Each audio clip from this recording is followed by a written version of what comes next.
Welcome back to another episode of Words of the Wise. Today I have Chief Averiett from San Leandro PD in California. She has 28 years experience in law enforcement. You guys, I'm really looking forward to this conversation. We had such a great conversation offline. She's really passionate about wellness. So, welcome to the show, Chief Averiett. Thank you so much for being here. Thank you so much. Thank you for having me. Of course. No, I'm really looking forward to this conversation. We were talking offline. We've actually known each other for a few years, and I know how passionate you are about this career and about wellness. So I'm really looking forward to sharing your insights. I was hoping that we could maybe first get some background on you. Tell us, what have the last 28 years in law enforcement look like for you? The last 28 years have looked like, um, let's see, riding a bicycle while your hair is on fire, and there's a tornado around you. It's pretty much been like that, but it's been phenomenal, I can honestly say. I started in a civilian position as a records clerk back in the 90s, and I went on a ride along, honestly, and it just changed. It changed the trajectory of my life. Mm. And I realized that this was the career that I wanted. And so I just started working on trying to get hired. And once I was hired as a police officer, then working my way through the ranks, which also was not on my radar. I just wanted to be a homicide detective. That was my goal in life when I became a police officer, and that actually never happened. And so, at many points in my career, I had to learn to pivot. And I tell that story often because sometimes we get locked into a path and we say, okay, this is what I want, and this is what I'm going to do to get to that point. But sometimes there are bumps in the road and snags, and you have to learn how to overcome those obstacles and find a new path forward. And sometimes that even means changing your dream at the end. I really like the word pivot. I think that it really encompasses this idea of adaptability, and being adaptable, I think, is a strength. And I've had that in my life too, where you feel like it's this or nothing. But when you can Right. start to open up and say, okay, you know what, I'm going to adapt to the situation, I'm going to pivot, like you said, sometimes it sets you up for something even greater than what you had wanted in the first place. Oh my God, that is so true. I mean, none of us can see the future, right? We can envision maybe what our future is going to be, but you really don't know where life is going to lead you. And I can honestly say I would have never guessed that I would be where I am. This is my second police chief job, which is wild to say in and of itself, right? Like I never wanted to be a police chief. That was never a thing that I thought was even possible. And it was because of all those pivots, all those things that I didn't think I needed or didn't know that I needed, the experiences, good and bad, that I had that shaped me as a police officer. And really, I think helped me grow as a human being. And all those little things added up to help lift me up to get this brass ring, as some people call it. So I've been very fortunate. I love that. And I think when you can have a growth mindset and always be a learner, then even if you are faced with adversity, like you think about like, hey, like I really want this. And like you said, those bumps in the road, like tripping and falling, maybe not getting the things that you want, like all of those setbacks, I'm going to say those in quotes, like quote unquote Yes. setbacks or that adversity, if you can continue to have that learner or that growth mindset of like, you know what, I'm going to try to learn this position as best as I can, or I'm going to try to learn from that experience. Like, what growth opportunity was in that setback, and how can I improve myself moving forward? Then it just sets you up for success moving forward. And like you said, maybe you didn't think that you were going to be a chief, but all of those things that you did throughout your career set you up to where you are in the position that you are today, even if you weren't setting out to do so. Absolutely. And I think the second half of that is your mindset. So Mm. I remember different points in my career where I wasn't sure if I wanted to keep doing this job. It was very dark. I went through some very dark times where I would go to work and just be so miserable. Or I remember a couple of times actually driving to work, taking the exit to get off to get to work and then taking the on ramp and going back home. Wow.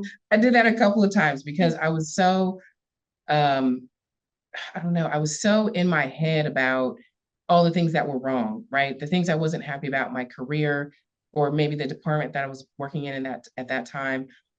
Some of the people that I worked with who were toxic. And then one day I had an epiphany and I said, you know what? I'm never going to get anywhere if I stay mired in misery, right? Having that negative mindset and living in negativity, it does nothing but drag you down, right? The people around you have moved on, they're living their lives, but it slows your progress down when you just focus solely on the negatives. And it's easy to get caught up in that, but being negative and staying, in that mindset doesn't help propel you towards success. So I had to really shift and pivot again mentally in my mind on excuse me, what I was going to focus on that was good. And then that really is where I think my career started to take off and blossom. I love that you said that because I'm a huge proponent for I learned this from another chief as like an acronym, but positive mental attitude. And it's something that's trainable, but you do have to have a little bit of that self-assessment to understand kind of where you are and how you're responding to things, maybe how you're reacting to things. And I've told this story before on this podcast, but it was such a pivotal moment for me that I had someone who was really close to me who I really care about, and I care about their opinion, and I do think that they want me to win. And I think that's important when you're taking advice from people or Yes. feedback from people, that it's people who are in your corner. But they looked at me and they called me out one time because I was just saying like so negative. I was so burnt out. I was like really not responding well to a situation. I was kind of like spiraling, I was like, this is bad Yes. and this is bad. And Mhm. and they looked at me and they're like, can I be honest with you? And sometimes those aren't the words you want to hear in that moment, you know? Right. And I was like, yes, what's up? And they were like, listen, like, I know that you're not happy with the situation. And I know that a lot of these things you can't control. But the one thing you can control is how you're responding to this situation. You do have control over that. And you're not really responding very well right now. And I just wanted to like bring this to your attention, And I was like, Wow. whoa. And it like took me a second because I was like, okay, I'm going to take a step back and I'm going to absorb that for a second instead of like negatively responding to this. Because in the moment I was so, Right. like, out of sorts. And it was a powerful moment for me because I realized, you know what, you're right. There's so many things in our lives and in our careers that we cannot control. We can't control the people around us. We can't control, certain situations that happen either professionally or personally. But what we can do is control our actions and our reactions to those things. And so from that point, I really tried to, and I'm not perfect. No one's perfect. We're all gonna, end up in a Oh situation yeah, we have our being moments. Yeah. negative, right? But it was that moment for me, like you said, of like, okay, how can I self-assess and how can I choose my mental state so that I can be the best version of myself and not just live in this negativity? Because you're right, no one else is impacted by that except for you. And the idea Exactly. is that you need to set yourself up for success, especially if you want to, help others. You have to first be able to help yourself. So I love that you said that positive mindset. Yeah, and also I think, and I don't know if this is true for you, but I started noticing physical side effects from the Mm. negativity, right? I had bad stomach aches. I was starting to get migraines. I was tired all the time, joint pains. Literally, the stress of being mired in misery was eating me alive. And I think that's what really made me like wake up and go, okay, I don't want to live in pain and having this dark cloud over me the rest of my career. And I think that happens for a lot of people. They get stuck on that track and they don't realize it is affecting their wellness. And it starts to not only affect their professional lives, but it affects their personal lives. 100%. Have you ever heard the expression, the issues are in your tissues? No, Have you ever heard I've this? never heard that. No. Or a lot of people have heard of the book The Body Keeps the Score, right? And we Yes. talk about this, and the mental and physical are so interconnected, and it does impact you, and it's such a like a silly, simple little phrase of like the issues are in your tissues, but it's this idea that it manifests physically, right? And I have had that. I actually had really bad stomach issues for a long time. Wow. A lot of people will start to see different tightness or aches and pains, especially like in your hips if you're holding on to a lot of stress. And so you're 100% correct. And I think my question for you is, because we see this a lot where um, people do kind of just shove things down. We're all guilty of this, right? At some point Mhm. in our life, of kind of shoving things down until it reaches that point where you are like, oh no, I don't want to live this way anymore. Maybe you have injuries, maybe you have aches and pains, maybe you're having a mental health crisis of some sort, and you kind of let it get to that point of, and I don't want to say self-destruction, but everyone kind of understands Close. that point of like, it's bubbling to the surface and you're really trying to keep that lid on. And why do you think that, especially in, the public safety profession, people wait so long to address these things rather than trying to address these things proactively? I think there are a couple of reasons why we do that. Number one, I think that there is so much pressure on us as police officers to like always be perfect, to always be on, to always have the answer for everything. Um, some people, I mean, even in our own families, I think sometimes people think that we know how to deal with a certain situation, right? Mm. People look to us for guidance and direction, no matter what your rank or title is. That I think that's very true for just people in this profession. So we have that mindset, right? That we can't be off. Like we don't give ourselves grace to say I'm not having a good day today, or I'm not feeling good, right? We have to Yeah. keep forging ahead. I think the second thing is we see like the stigma that goes into admitting that you have an injury. Whenever people go off on workers' comp, others always have something to say about it, right? Oh, they're faking, they're not really that hurt. Now we're short on our team because, they're off. So there's a lot of negativity that swirls around that. I myself have been very guilty of that. I remember getting into this like heinous fight early on in my career where myself and my partner were fighting this giant guy who had just gotten out of prison. And I mean, he was hard to control. And at one point, the three of us fell into a closet. Well, I was on the bottom of the pile. And so I remember these two large men falling on top of me and I hurt my shoulder. I didn't get my shoulder checked out until probably 10 years later when Oh, I could barely lift my arm this high. And at that point, I was like, okay, maybe I need to go take care of this, right? But it was that I'm okay, I'll tape it up, I'll throw some Bengay on it or something, right? Um, and we don't allow ourselves to say, I'm not okay. And sometimes we have to step back. We talked a minute ago about like self-reflection. We have to self-reflect and go, and check in with ourselves and go, you know what? I'm not feeling good today. I need to get this checked out. And I think we've gotten better over the years in addressing some of our physical injuries. And now, thank goodness, we're starting to address some of those mental injuries that we have experienced. yeah. Well, and I think you also mentioned something really important, and I think we can all have that self-assessment in ourselves when it comes to also judging other people. Yes. Like it's one thing to say, hey, I'm going to take care of me, but I think that to your point, if there's that peer pressure where you're like, man, I'm going to be judged, people are going to think I'm weak, they're going to think I'm faking it. That's added pressure that doesn't necessarily need to be there at all. And Yeah. so, if you are listening and maybe you've been there before where you have placed that judgment on other people, it puts a lot of pressure. So, how can we also check ourselves when it comes to judging other people, whether that's physically or mentally? Because I think that I'm sure everyone is guilty at some point of doing something like that too.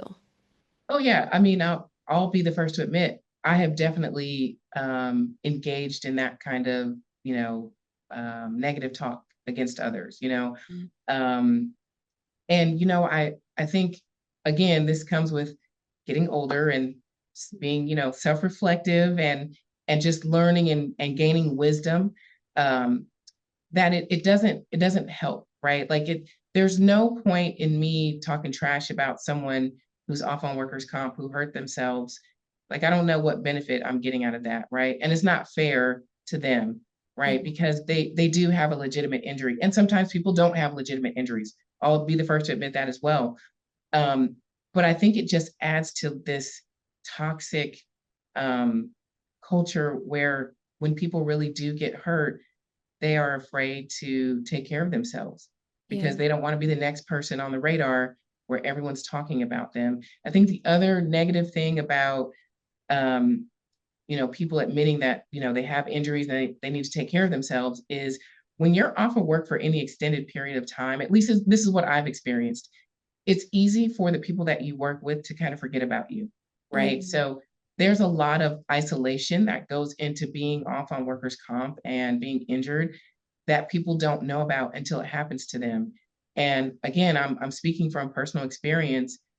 I thought I had all these, great friends who were going to call and check up on me, and no knock against them, they were just living their lives, but it's kind of out of sight, out of mind. And so as a chief, I try to really make sure when I can that I check in with the people who are off because it can be very isolating. So I think that also adds to the stigma of self-care.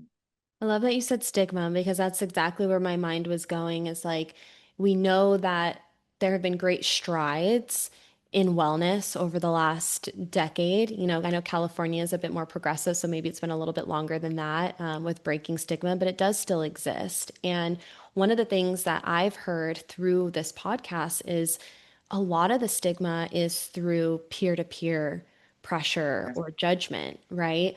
And I love that you also said to the flip of that, having your peers look out for you and support you means a lot. yes, And so there's power in that. And so, again, if anyone's listening, it's like, one, how can you start to break that stigma through reducing that peer pressure? But then, how can you also learn to create that culture of support when someone is out, knowing that they're not alone and that they do have a supportive team environment and people who want the best for them and want them to come back feeling better. And there's a lot of power in that. And I think everyone can kind of feel that they have their own role to play within that system.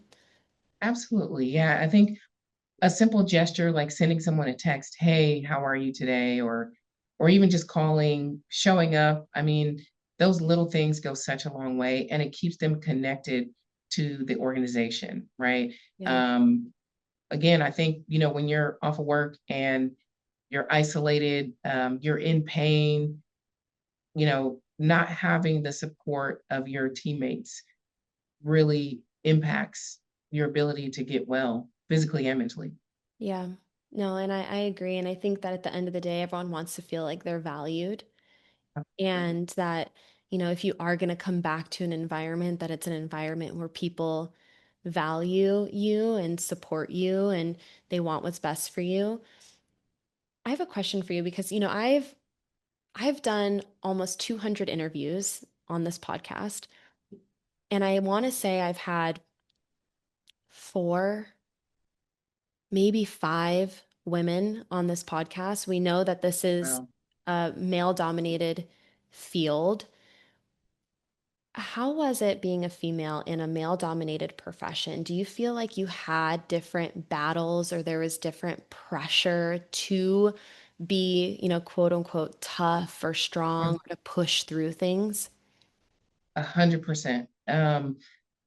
I love this question because I think some people are uncomfortable talking about it. I love talking about it because I feel like the more I talk about it and get it out in the open, that hopefully another woman doesn't have to experience these same things. So for me, I felt like I always had to prove myself. So I'll start with, when I was in the police academy, right? Having to do the same physical things that the men had to do, which I think is valuable. I think we shouldn't lower our standards or change them because we can do those same things, right? But then going into the field training program as an officer, I remember like some of my field training officers thought I needed to get into a fight. So I needed to prove that I was tough enough to be a police officer, right? Which also kind of ties back into not admitting when you have an injury because that could slow your career down, right? Or stop it altogether. Then along the way, I just noticed that I always had to prove myself. So if I went to a new squad, I had to start all over. I had to start at zero and prove like I was worthy to wear this uniform and to carry this gun every single time. With every single promotion, same thing. I had to prove myself. When I walked in the door, the first day I got promoted, people automatically assumed that I knew everything, right? And so the standards were a little different for me. Um, I remember like every time I got promoted or got a special assignment, hearing the words from others, well, she only got it because she's Black. She only got it because she's a woman, Mm, right? Never mind the fact that I'm wicked smart, that I'm beautiful, that I'm capable, that I'm competent, right? Never mind all those things, right? It was only because of this small little thing that just happens to be a cherry on top, right? mm, Um, I remember working on a team of all men. I was the only woman, and everyone on the team was on the SWAT team. I also was on the team, but I was a negotiator, hostage negotiator. And I remember being on this team, and they were really tight, but I wasn't part of the group. And so it got to the point where not only was it uncomfortable, but it was unsafe, to the point where my partners were not covering me on traffic stops. They would not talk to me all night long. Like we would see each other in lineup, then I would hit the street and I wouldn't see them for the rest of the night. Right. And we worked a night shift. So, it's not really safe, at night, especially in a busy city doing traffic stops when you don't have a cover officer. And I endured that on this certain team for months and months. And then finally at the end,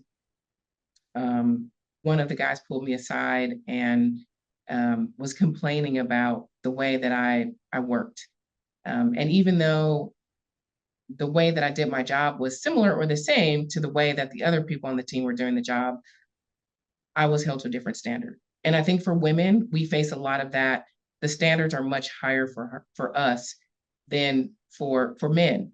And that's not true everywhere. And not everyone feels that way. I'm speaking from personal experience. Um, but also, I think that we as women have different challenges that we have to face internally. So, for instance, coming up as an officer, when I went to the police academy, my youngest daughter was only 4 months old. So by day, I'm learning how to be a police officer. And at night, I'm making bottles. I'm helping my oldest daughter do her homework, right? I'm making dinner. So I still have to be a mother and a wife when I get home. And then same thing, I get back up early, I do the same thing the next day, right? I didn't have a partner that was taking on as many of those responsibilities. And no knock against him because he's an amazing husband and dad, right? But when it comes to more traditional roles, I'll just say, I think that as women, we feel like we have to do it all, right? And so it's very tough. And then feeling selfish because you want to promote, right? Like I've had women tell me, and I'm sorry, this is a long answer. I promise I'm no, getting to I quite a love bit. this. Um, I've had so many women tell me, I'm not going to have kids right now because if I get pregnant, I'm going to get reassigned to the detective bureau. And people are going to say that I'm taking advantage of my pregnancy, right? Or they're going to say you're letting the team down because you're not available. So now we're short on our team. I've also had women tell me that when they got promoted, they were told, well, this is selfish of you. You're putting your career before your family. And that's just simply not true. It Mhm. is possible for you to do both things. It's possible for you to be an incredible professional woman and rise through the ranks if that's what you desire, while also being an incredible wife and mother and whatever else when you're at home, partner when you're at home, right? It is possible to have those things. But I think the combination of the internal struggles that we have mixed with the external struggles of how some people make us think. And this isn't just, I don't want to make this a male versus female thing. There are women in this profession that also, um, the best way I can put it is dog you out, right? Mm, See you as competition and don't want to see you succeed. They don't have your best interest in mind and they see you as an enemy. And so they work hard to discredit you, to discount you, to talk trash about you in front of other people. I mean, I've seen it run the gamut, right? And so I think as women, we're in just very unique positions in this male dominated field. And it has been a struggle um, for us to really make the strides that we have made, right? But I will say there is a lot of hope on the horizon because of initiatives like the 30 by 30 um, initiative. And I think just seeing more women in this profession and especially in positions of leadership, that inspires other women to get in this job, right? So one more thing I just want to tell you is in California, there are 334 municipal police chiefs. Of those 334, I think right now we have 24 or 25 women who Yeah. are municipal police chiefs. Of those 24 or 25, only three of us are Black females. So I'm a unicorn within a unicorn within a unicorn, Yeah. right? Because only the top 1% of police officers make it to police chief. So I just wanted to put that in perspective because it is possible, right? It even when it looks like, there's absolutely no way that you can make this dream happen. It is absolutely possible. You just have to figure out, like I said, when you need to pivot and how you're going to get there. You're making me emotional, honestly. Oh, thank you. Thank you. Thank you for sharing that. And this is the first time on this podcast that we've had an explanation like this and really diving into the trials and tribulations. And what I saw in what you were saying is this determination to keep going in spite of this or because of that, you know? And Yes. my question for you is I have a two-part question for you, but the first one is where did you find that strength to keep going? And my second part is what advice would you give to a, younger female officer who, maybe has the same dreams and aspirations to progress in their career or maybe wants to be a police chief one day? Oh, God, great questions. Thank you. Um, so for me, where did I find it? First of all, I think I was just wired to be very stubborn and hard headed, at least according to my mom. I'm very hard headed and stubborn, and I don't take no for an answer. So I think I've kind of grown up in that way, right? But a turning point for me was when I was 17 and I got pregnant with my oldest daughter. I was a senior in high school, and that was definitely not on my path. I did not think I was going to end up being a teenage mother, but that was one of the hardest times of my entire life because I had to figure out what I was going to do. Like, how was I going to feed her? How was I going to finish school? Right? How was I going to go to college? I mean, I had to get a better job. Like, all these things I had to figure out in a really short period of time. And I think for me, going through that experience was exactly what I needed, honestly. Like, I would never recommend to anyone to be a teenage mother. Let me just throw that out there, right? But it was so difficult that I knew in that moment that there was nothing in life that was going to be thrown at me that I couldn't deal with or that I couldn't handle because I made it through that. My oldest daughter is now going to be 34 years old, right? So that was a very long time ago, but that was pivotal in my life. I think just knowing your worth. People say that phrase all the time, but it really does make a difference. Knowing your worth, knowing what you bring to the table and what gifts you have as a human being is also what makes you very resilient and gives you that grit to forge ahead. And so that would be my advice for any woman that's looking to go into this profession is you are a unique individual. You bring a certain set of experience, of personal characteristics, of life experiences, of education, whatever. You bring that to the table. Those are your gifts. So figure out how to use your gifts to get the fulfillment that you want in this career, right? Mhm. And what I mean by that is don't ever dumb yourself down to fit into what you think will get you ahead, right? Never try to be one of the boys or one of the girls. Always stay true to yourself. That's how you are able to get into this field and also how you're able to thrive. So it's not just about getting into this field as a police officer, but you want to thrive in this career, right? You don't want to be here and be miserable or just doing this to Mm-hmm. make money. This is an amazing career to be in. And so know what you bring to the table and how those gifts can benefit your organization and more importantly, your community. Yeah. You know, and I love that you said mental resilience because that's exactly what I was thinking. And I think that that plays a huge role in wellness, you know, and how can you create that mental resiliency for yourself? And like you said, quiet the noise, stay true to who you are. And I really do believe that our hardest times in our life can be, if we allow them to be, one of our biggest opportunities for growth and to push forward. And I think anyone who's listening can relate to that, you know, having the hardest time in your life, and you can let that be the hardest time in your life and you could stay there, Yes. you know, Right. or Right. you can say, you know what, like I want better for myself, or I'm going to use this as an opportunity to catapult me forward.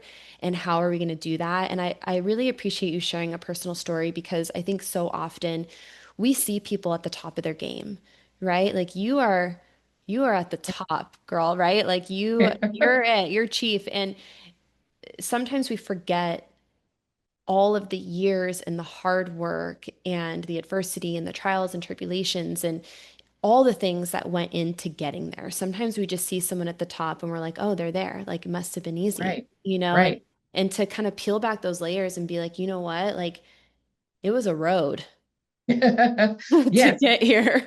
Yes, it reminds me of the Wizard of Oz, right? So you look behind the curtain, right, Mhm. and there's Oz, right? But no one remembers the path that Dorothy had to take to get to Oz, right? To get to the wizard. And there are so many twists and turns and turbulence. There's a lot of turbulence Mhm. that people have to go through to get, to this point in their careers. But I think to add on to what I said a minute ago, one of the greatest gifts you can give yourself is to turn off the voices in your head, right? Mhm. To turn off those, I can't, I shouldn't, I won't, turn that off. I like to tell people, take those voices in your head, either the ones that you put in yourself or you're self-doubting, or the ones that you're hearing from other people, put them in a little box and throw them to the back of your brain and don't even let them come forward, right? Because then it helps you to see ahead instead of looking in the rearview mirror, you're looking forward in the windshield. And I think that again is what just helps you to be so resilient in this Mhm. profession. Yeah. They, you know, the saying that the rear view mirror is smaller for a reason.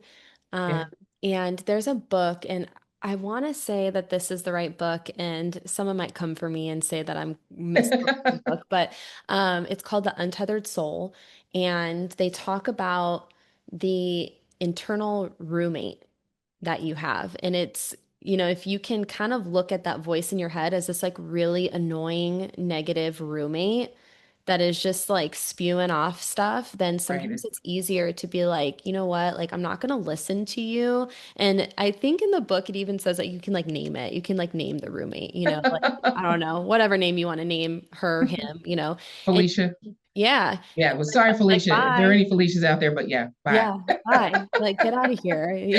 So um, one of the things that we had talked about when we, you know, first spoke offline was culture and Mm, the importance of culture when it comes to wellness. And, you know, if you have a negative culture, that can negatively impact everyone's wellness. And then the reverse is also true. If you have a positive culture, that can help with wellness.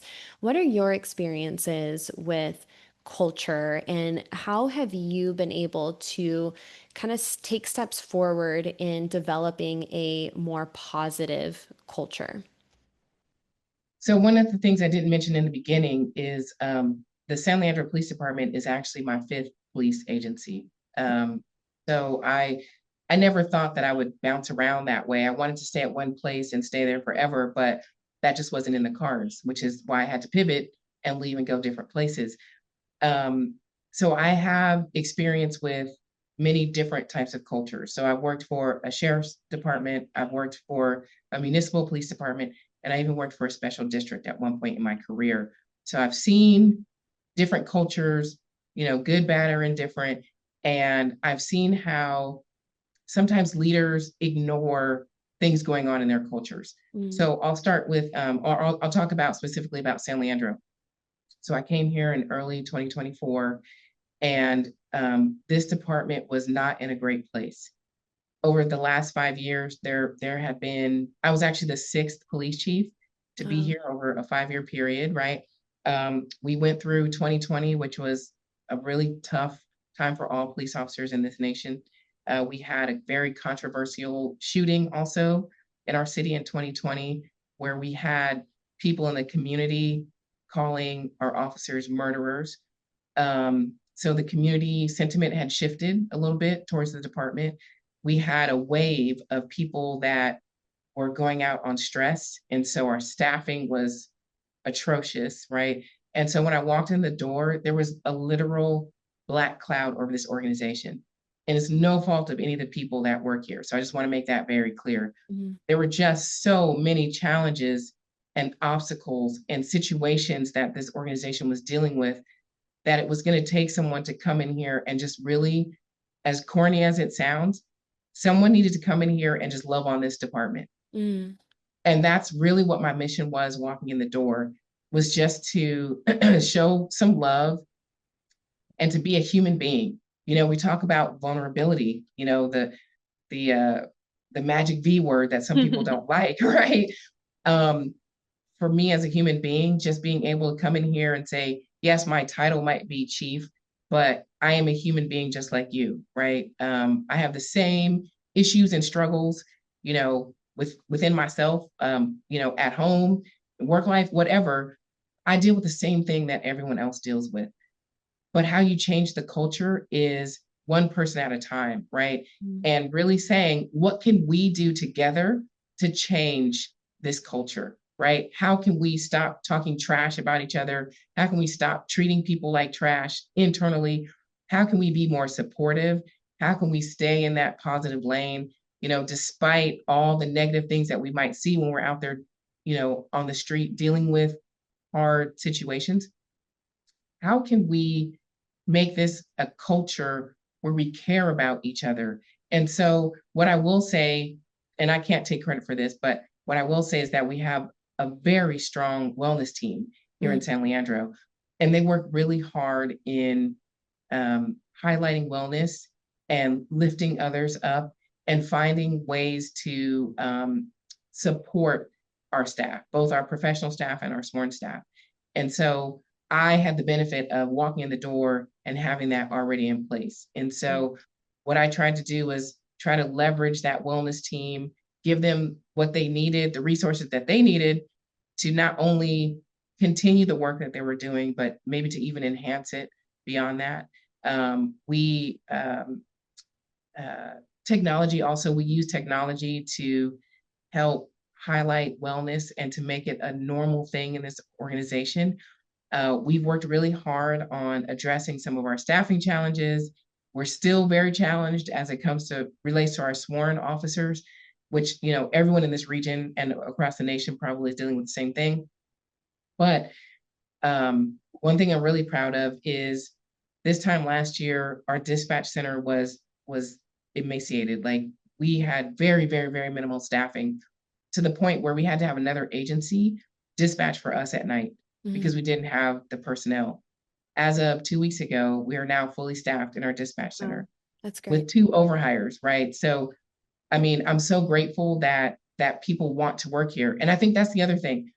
You have to create a culture where people want to come work for you, right? And so how do we highlight that? We have an amazing social media team also, who puts different reels on our Instagram and our Facebook, showing and highlighting the incredible work that our police officers and our dispatchers and our records and our property people are doing every single day. Our PSTs, our police service technicians, they all are pieces of this puzzle, right? And so, again, as it relates to culture, I think just letting people know that, A, I'm here, I'm engaged, I'm listening to them, I'm taking their feedback, I'm doing the best that I can to communicate like what my vision is and where we're going and how we're going to get there, but also how they are part of the solution, right? Mm. How they can help bring us into that, modern era of policing where we're fully staffed, we have the best equipment,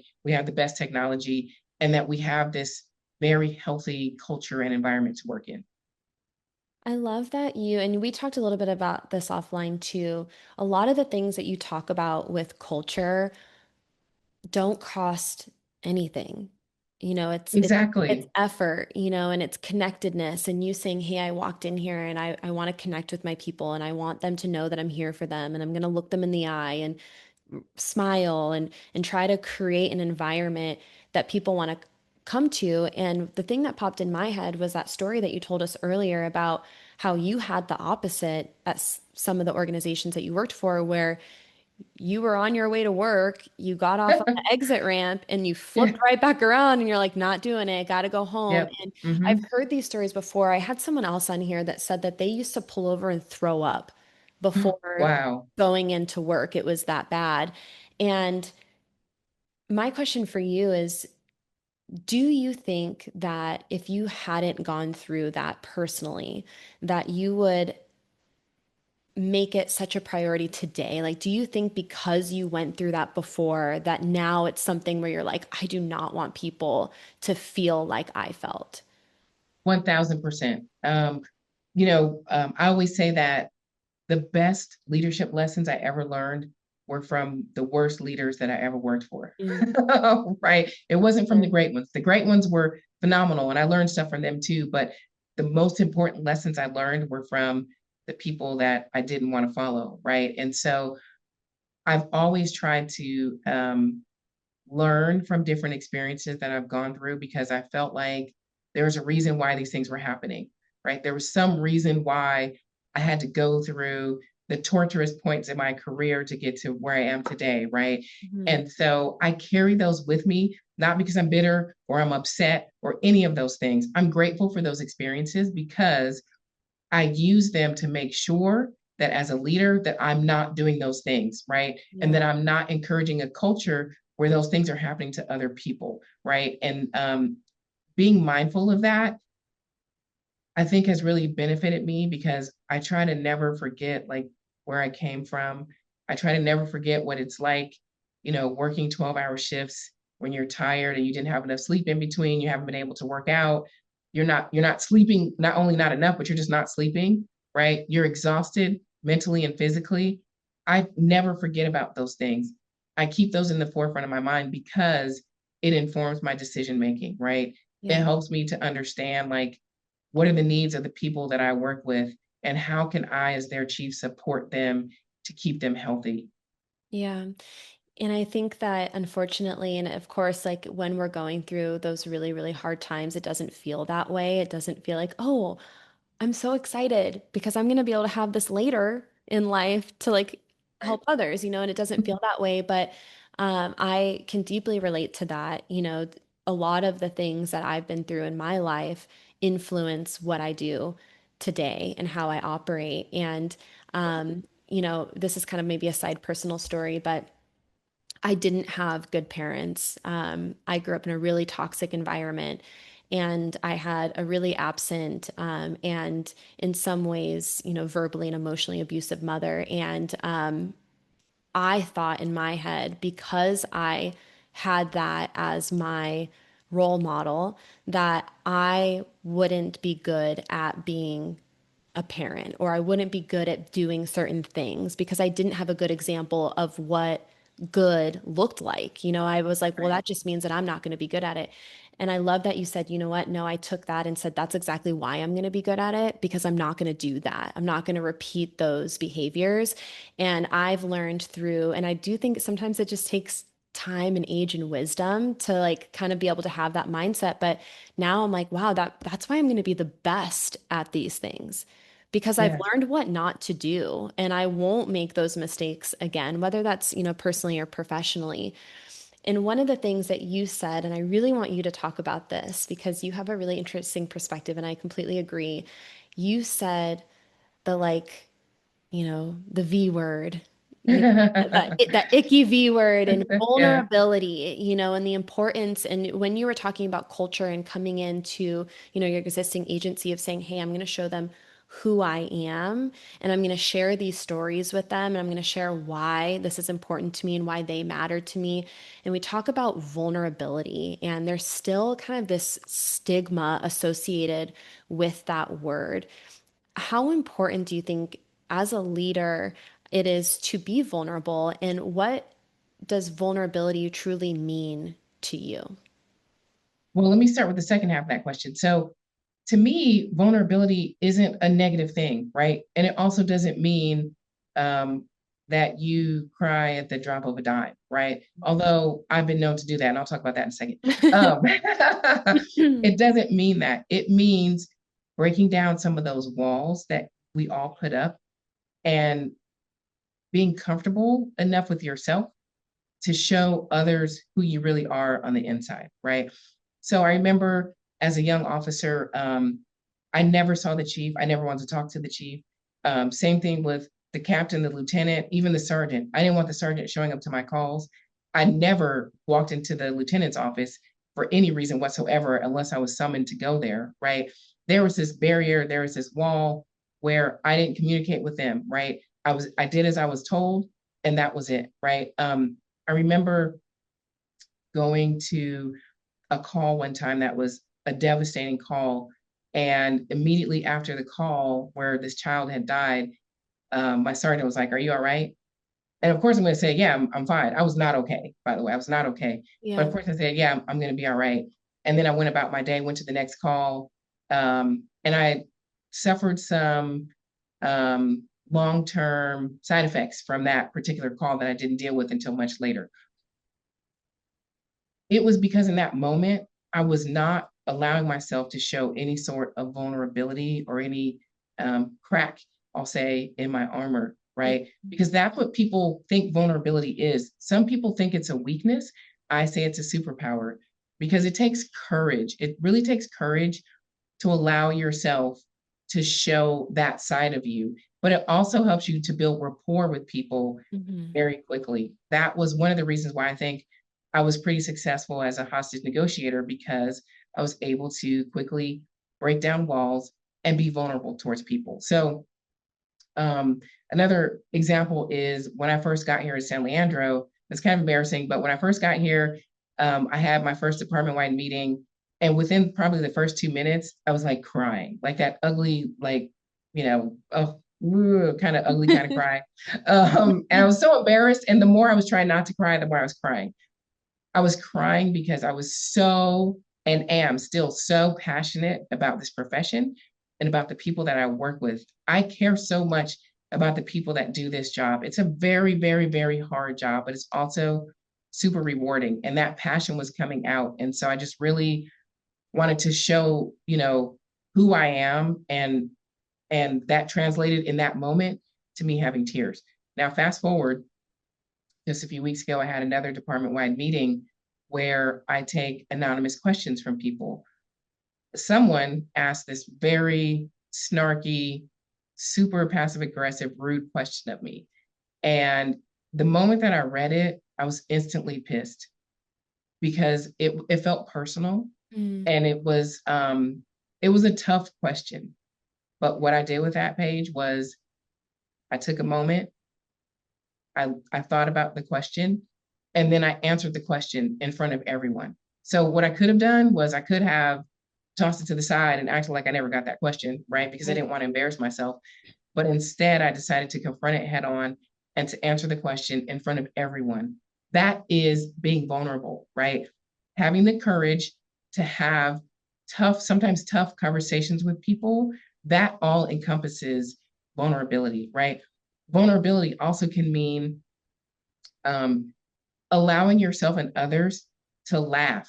Like we deal with enough heavy stuff in this job. Laughter truly is the best medicine. And I've been told at many places that I've worked at that I have a very loud laugh and that they can hear me way down the hall and sometimes outside when I laugh. That's not on purpose. I guess I'm just loud, but it's okay, right? It's okay to have a moment and laugh about something. We're humans, right? and it is so good for your soul.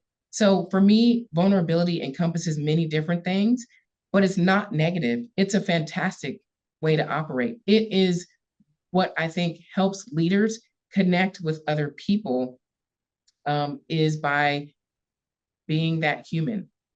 We Yeah, should all try to be that human. I agree. And this topic is actually really personal for me too. And I love that you said armor because when I was coming up in my life, I had this like impenetrable wall that I had built up. Like I had shoved everything down and I was like, you know what? Like I'm tough, I'm good. And I am strong and I am tough. And Yes. in a lot of moments I was not good. But it was that perception, like I'm gonna make everyone think that like I'm perfect in one way or another. And what I learned through that is, and there's a saying that I really like, and it says, when you block out the bad stuff, you also block out the good stuff, right? Mm, You don't get to choose, right. when you're building up that armor, that wall, you don't get to choose what goes in and out. It's like if you're blocking it out, you're Right. blocking out the good stuff and the bad stuff, right? Yeah. And it wasn't until honestly, maybe like 4 years ago, like recent, because I had done the work of like trying to bring down that wall like personally, but professionally, I was still trying to put on this perception that I was perfect and I had everything together. Right. And I had someone look at me and they're like, "Tell me your story." And I was like, "What do you mean? I'm perfect. Like I'm good. Like, what do Right. you mean?" And they're like, "No, like, first of all, like I'm in law enforcement. I looked you up. I did my research. Like I vetted you, like that's what we do. So like tell me what's Right. going on." It was probably one of the scariest moments of my life. But also when it was said and done, it was so freeing. And I felt so strong in that moment to be able to say, like, this is me. This is who I am. These are the things that I've Yes. gone through. And to have that connectedness and to have that authenticity and to have that courage to speak about stuff and to connect with people, I think that it takes an immense amount of courage and strength. And so I Yes. think that the more conversations we have, and I love that you said sometimes vulnerability is just laughing and smiling and just being a human. And I'm with you that I think that it is a superpower. I think that it's so strong. It takes so much courage. I don't think that there's anyone who can deny, like, having someone get up in front of a room full of people who are judging you, who are maybe questioning you, and being able to like stand in your like truth and authenticity and to speak to those things. I don't think anyone can say that that's not strong and I courageous, agree. but then there's It still totally that, is. yeah, and then there's still that like idea that like, oh, vulnerability is weak. It's crazy. Yeah. I don't know why this word has just kind of been put through the ringer over the years, but the more we talk about it, like I said, I think the more normalized it becomes. And, to your point, thank you, first of all, for sharing such deeply personal stories. I think it's incredible for you to have the strength to share those things, right? I think that we also need to show ourselves grace, right? So, vulnerability also is, sometimes I show up to work and I'm tired. Sometimes I'm not in a good mood. Sometimes my hair is jacked up. Sometimes my lipstick ain't right, right? Like, it's okay to say, you know what? Today I'm a hot mess. Just be okay with it, right? Like, it's fine. We are all humans. It goes back to your point about how you felt like you had to be perfect. I've had those moments too. Probably the first 10 years of my career, I felt like I had to be perfect. And the second I told myself, I'm not perfect today, it was so freeing. And Yeah. you're right, it's very powerful. It is a very strong trait, I'll say, to be able to give yourself some grace and say, no, no, today is not a great day, right? Or to be able to share your personal stories, right? Or to be able to say, you know what? I'm going to be the best damn mother on earth because I'm going to break this cycle of the way that I was raised, right? Mhm. And there are a lot of police officers who have had similar upbringings as you, Paige. Like we bring our own set of baggage coming into this career, right? Yeah. Which is why it's so important for us to really focus on wellness, because not only do we have trauma from on the job, we have trauma that we carried in the door with us the first day we started, Yeah. right? And so that's why I really take wellness to heart, because we didn't focus on it for a very long time. And unfortunately, we lost a lot of officers to suicide. We continue to lose officers to suicide, to alcoholism, to, the list goes on and on and on. And I just don't want to see another police officer go down that path or end their lives because it got to be too much. When we have an opportunity, if we do, to help them along the way and support them. Yeah, I agree. And, I think going back to what you said about, giving ourselves grace, but also giving each other grace and, coming together as a community to support wellness. I think that when you can have that last sentence that you said, if you can have that where you're like, I just want people to, and you said this earlier, like, I want people to thrive. I want people to have long and successful careers and lives. And I don't want anyone to feel like they didn't have the support that they needed, or I don't want people to, reach a moment where they're contemplating suicide, and how can we all come together for that same mission to help each other? Not, and I've said this before, and it just makes me so frustrated when people are like, we want people to survive this job. And it's like, yes, of course we want people to Of survive. course That you do. is Yes. like bare minimum. We want everyone to thrive in this Yeah. career. We want people to be the best versions of themselves. And so, what are the things that can be done proactively and reactively to accomplish that? How can you create a better culture? How can you support each other? What initiatives need to be put in place so that when people do struggle, they have the resources? And I know that those are all things that we've talked about today. Those are all things that, you're prioritizing organizationally. My final question, I know I've taken a little bit more time than I've asked, but my final question is, um, for the younger generation, what words of wisdom would you share with someone who's earlier in their career? Maybe something that you wish you would have known earlier or something that's helped you along the way. Well, I like my story, so I'm going to end it with a story. Okay. So I was a sergeant, and I remember working one night, and I hear an 1199, which is officer needs assistance. Like that's the call you never want to hear on the radio. Mhm. And it was an officer who was in this horrendous fight with these two individuals, and it got to the point where one of the people tried to take her gun, and so she was able to retain her gun, and she ends up shooting this person in the leg. And I remember arriving on scene, and I'll never forget the look on her face when I showed up. She was shell shocked, and I locked eyes with her, and I didn't even say anything. I just looked at her like, it's okay, I'm here. Right. And I could see her like start to breathe. And then the color was coming back to her face. And then I went up to her, and I went up to her after I took care of the guy on the ground that was screaming with the gunshot in his leg. But then I went up to her afterwards and just told her, hey, I'm here. We're here. We got you. You're going to be okay. Right. You're intact. Everything is fine. So I remember after that finished up, I talked to her a few days later, and I said, what got you through that moment? Like, you were in this fight for a prolonged period of time before we ever got there." And she said, I just kept thinking about my kids and how I wasn't going to let these people take my life because it wouldn't be fair to my kids. And I'll never forget, I looked on her locker, and she had a sign on her locker that said, never, ever, ever, ever give up. And now I'm getting emotional. Me too. um, um, because that was in that moment. Of course, she was thinking about her children, but she had that mindset in that moment that she was not going to give up no matter what. She was going to fight. She was going to fight for her life up until the very end. And I carry that with me every single day. I don't care how hard something is for you in that moment. Never, ever, ever, ever give up.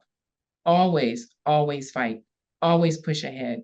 And fighting means either, having that mental strength to keep going, to persevere through that moment, to physically get past that moment, whatever it is. Never, ever, ever, ever give up, and never, ever, ever, ever give up on yourself. Mm. Never. I don't care how dire, the situation is that you might be in. There is always a way out. There is always light at the end of the tunnel. Even if you don't see it, just know that it's there. There is always a path forward. And I mean, I have been in some really hairy situations, and I carry that with me, like I said, and it's gotten me through some really dark times. It's got me through some very dangerous situations. And I thank God that I'm still here. And I just want everyone in this profession to take care of themselves and to never give up on themselves and know that we are a village. We might be a dysfunctional village sometimes, but we're a village, and that there's always support out there for you. You don't have to do this alone. So that would be my advice for people who are listening. And thank you so much for letting me blabber on for the last hour. I'm sorry to take so much of No, your time. It's been amazing. thank you. No, I appreciate your time so much. And I meant it when I said it this morning that I was really looking forward to this conversation. So thank you for your time. And thank you for everyone who's listening. And we'll see you again next time.